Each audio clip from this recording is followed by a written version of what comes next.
Right, so Israel might have thought it had secured its energy future by tapping into Azerbaijan's oil fields. A steady stream of Caspian crude pumped through Turkey and shipped to Ashkelon has become the lifeline for its economy and its warplanes. Alongside this, Donald Trump thought he had dealt Iran a massive humiliation with his grandiose Zangezur corridor brought around via mediation between Azerbaijan and Armenia, boxing Tehran out of the Caucasus and planting the NATO flag on its northern border, so to speak. Meanwhile, Turkey's hypocritical President Erdogan thought he could thunder against genocide in Gaza, compare Benjamin Netanyahu to Hitler, while quietly pocketing the profits from every barrel of oil that flowed from Azerbaijan that he delivered to Israeli shores, on its way to fuel the very jets bombing Palestinian civilians. And Ilham Aliyev, Azerbaijan's president, thought he could play all sides at once, feeding Israel oil, arming his army with Israeli drones, and yet now here he is, apparently about to start pumping Russian gas straight into Iran. The corridors, the pipelines, the partnerships built to bypass Iran have ended up binding it into the region more tightly than ever. Israel's crude lifeline has become Iran's gas lifeline. Trump's corridor box has collapsed in on itself. Erdogan's Gaza theatrics have been exposed as grotesque complicity, and Aliyev's double game has left him feeding both sides in a conflict that was meant to corner only one, and yet is still working for him. What was supposed to be Iran's greatest weakness has become its hidden strength. Iran was meant to be isolated, but the more its enemies tried to choke off Tehran, the more they've ended up choking themselves. Right, so for decades now, Israel and the United States have fantasized about cutting Iran out of the Caucasus, cutting them off, isolating them, haven't they?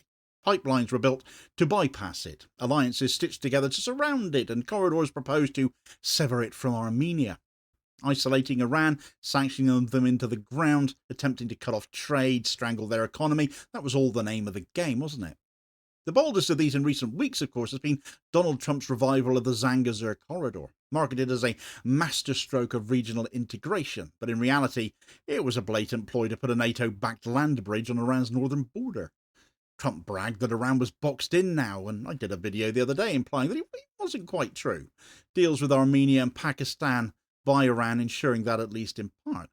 But history has a way of making braggarts eat their words as well, and let's face it, Trump seems to be getting very, very large on eating his own, and the latest set of events very much seem to bear that out. Even as Trump sold his corridor as that Iranian defeat, Tehran was quietly pulling off yet another reversal. By securing a gas deal with Russia routed through Azerbaijan, Iran is turning the very infrastructure designed to feed Israel into a lifeline of its own. The Azerbaijani transit system that pumps crude westwards to Israel now also is going to be carrying Russian gas southwards into Iran. The same network that was meant to strangle Tehran is actually helping it to breathe, so to speak. Iran is therefore managing to use its enemies' weight against them. It's like political judo. But it raises questions that cut to the heart of the region's contradictions as well, because I'm sure you're all asking questions about who is allied and owes allegiance to who here now. How did Azerbaijan become Israel's oil lifeline? Why does Iran back Armenia yet do deals with Azerbaijan, their historical enemy? What exactly was Trump's corridor meant to achieve here? How did Tehran flip all of this back in its own favour? Why does President Aliyev risk playing both sides, and why is Iran dealing with a nation so overtly supplying Israel to meet its own energy interests? Could this uneasy arrangement destabilise Israel's own lifeline now? And what does it mean for Europe, for Erdogan's Turkey, and for Israel's covert presence in the region? It's all a bit messy and scrappy, isn't it? So let's try and make some sense of it. Well, let's start with Israel's dependence on Azerbaijani oil. Since 2006, the BP-operated Baku-Tbilisi-Ceyhan pipeline has carried Caspian crude westward across Georgia to Turkey's port of Ceyhan. From there, tankers ferry it to Israel's Ashkelon terminal. Year after year, roughly 30 to 40% of Israel's crude oil, sometimes even more than that, originates from Azerbaijan. Erdogan himself once crowed that the BTC delivered around 40% of Israel's crude imports, yet we're supposed to believe him when he says he stands up for Palestine. Israel's energy reliance on a small, distant state might seem precarious, but it comes with political payoffs. Azerbaijan is not just a supplier, it's a customer for Israeli weapons too. The Associated Press reported in 2020 that Israeli drones and loitering munitions were decisive in Azerbaijan's lightning victory over Armenia in Nagorno-Karabakh. Turkish Bayraktar drones took headlines, but Israeli Harop and Skystriker systems shredded Armenian defences and allowed Baku to reclaim territory. Without them, Azerbaijan's triumph would have been slower, costlier, perhaps even uncertain. So this exchange of oil for arms cemented an axis here. Israel keeps its jets flying with Azerbaijani crude oil. Azerbaijan keeps its flag flying over conquered territories with Israeli drones. Iran, watching from the south, sees a nightmare, you would think, and you'd be right, actually. A hostile neighbour doubling as Israel's gas station and weapons depot. Yet this nightmare is not the whole truth, because Azerbaijan's interests are far more transactional than ideological. Iran's closest partner in the Caucasus has long been Armenia, and actually on the face of it you might think this to be a bit of a strange mix. This alliance defies surface logic. Armenia is a Christian nation, Iran is Shia, but it actually makes perfect strategic sense. Armenia blocks a continuous Turkic corridor stretching from the Caspian to the Mediterranean. Iran in turn offers Armenia access to markets and energy when Turkey and Azerbaijan keep their borders shut to them. The Zangezur corridor threatened to tear this balance apart. Trump presented it as integration, but for Tehran it was an existential threat. The corridor would cut Iran out of regional transit revenues, and far worse, create a NATO-friendly land bridge running across its northern border. If American troops ever piggybacked on it, Iran would face a direct Western presence just a few kilometres away. So this grotesque overreach of Trump's scheme was its boastful simplicity, that by carving through Sayunik province in Armenia, linking Azerbaijan up to its exclave of Nakhchivan, Iran could be boxed out of the Caucasus forever. But what Trump sold as a box turned out to be a trap of his own making. For even as he boasted about it, as he does, as he's wont to do, as he loves to do, Tehran was already working on the countermove. They play chess, you see. Trump can barely manage around the snakes and ladders. You see, Iran and Russia have announced a deal that has come as a bit of a surprise. Moscow would supply Tehran with gas via Azerbaijan's pipelines. What began as whispers of a swap became confirmed reports. 1.8 billion cubic metres annually to start, with plans reaching 55 billion over the long term. The very pipelines built to carry oil westwards to Israel would now carry gas southwards into Iran. But that brings us back to something we still haven't yet answered. Why would Iran do this deal via the same nation that supplies Israel with so much of its crude and buys its weapons, given what Israel are doing with that oil? The answer lies in opportunism. Russia, cut off from European markets, sanctioned as they are, need new outlets. Azerbaijan, eager to prove itself indispensable in the region all the more, it's all a calculation in self-preservation after all, offered the transit for it. Iran, desperate for energy security and sanctions relief itself, in many ways in much the same boat as Russia, seized the chance. Israel's artery has therefore become Iran's drip feed. NATO's pipeline has become Moscow's back door. What was meant to bypass Tehran now props it up. Trump's box has therefore imploded. But why would Azerbaijan, Israel's oil lifeline and weapons partner, agree to feed Iran with Russian gas at all? And the answer is in survival. Aliyev may posture as Israel's ally, but he cannot afford to go all in against Iran. Tehran could stir unrest among the 15 to 20 million ethnic Azeris that live inside Iran, which would destabilise Baku overnight. Russia could rearm Armenia if provoked, the issue of Ukraine aside in that argument, but that would undo Azerbaijan's battlefield gains. Even Turkey, its closest ally, prioritises profit over principle. Ankara makes money from every barrel of Azerbaijani crude passing through Ceyhan, including the oil that fuels Israel's jets. And while it does not earn directly from Russian gas flowing south into Iran, it will turn a blind eye, because what matters to Erdogan the most is keeping Azerbaijan's pipelines full and Turkey's status as an indispensable energy corridor and Israel's oil delivery boy status intact. So Aliyev hedges, he sits on the fence. He supplies oil to Israel for hard currency and weapons. He supplies transit to Iran to placate Russia and avoid Tehran's wrath potentially. In effect, he's feeding both Israel and Iran at once. He's playing both sides, and both sides accept it because they have to. The image is absurd. One hand passing crude to Tel Aviv, the other hand pumping gas to Tehran, but absurdity is survival in this case. By keeping both sides dependent, Aliyev keeps his own regime indispensable.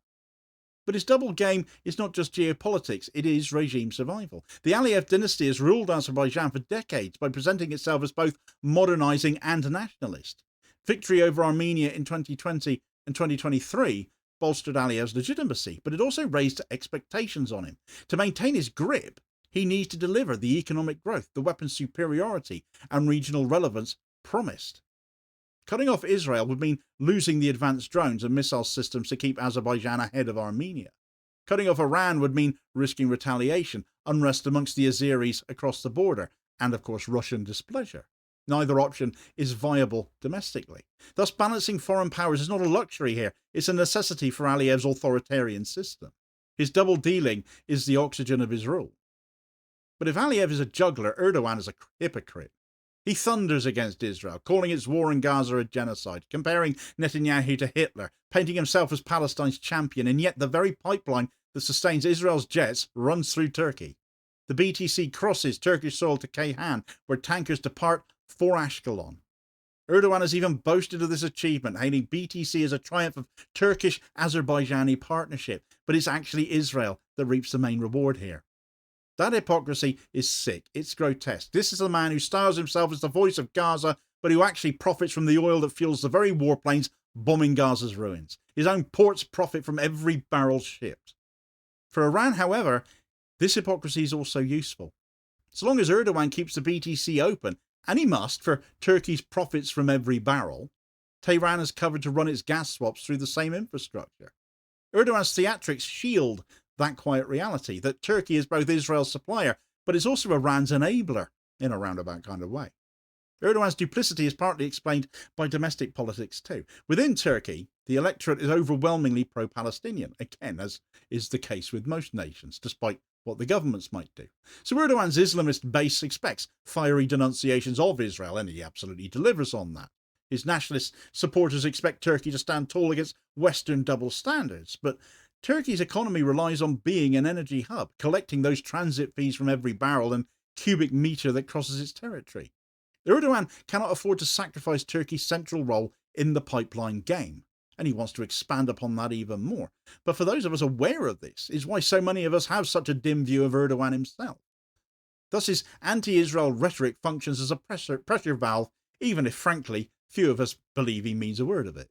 He can rail against genocide on television, but while he keeps the oil flowing quietly beneath the surface, he's propping up Turkey's economy. It's political theatre designed to pacify his base while satisfying Turkey's economic needs. God forbid he consider other more ethical options, of course. Turkey isn't sanctioned after all. They have options that arguably Russia and Iran don't in this case. But Israel's relationship with Azerbaijan is not only economic and military, but also covert.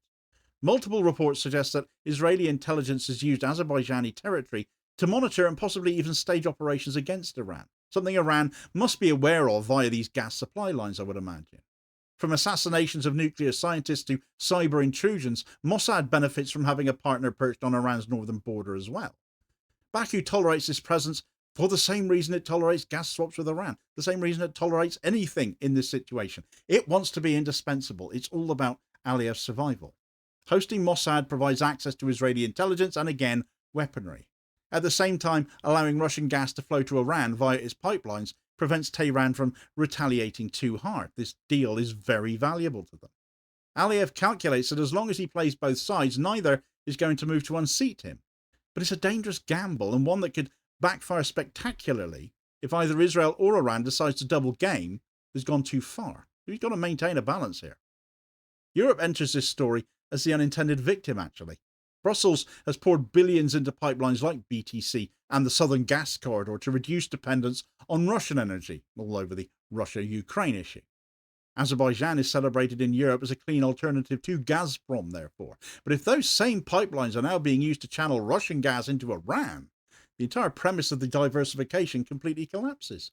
Iran and Russia have effectively hijacked NATO's corridor. Instead of isolating Tehran, Europe's infrastructure now sustains it. Instead of cutting Moscow off, it gives Russia a new outlet. For Brussels, this is actually something of a strategic embarrassment. For Tehran, it's vindication. The West encirclement tools have become Iran's lifelines. This double game cannot go unnoticed forever. Israel relies on Azerbaijan for nearly half its oil, but Azerbaijan is simultaneously going to be feeding Iran gas, or will be very soon. If Tel Aviv or Washington push too hard, therefore, Aliyev could end up being made to face a stark choice. And even if they stay silent, civil society might not.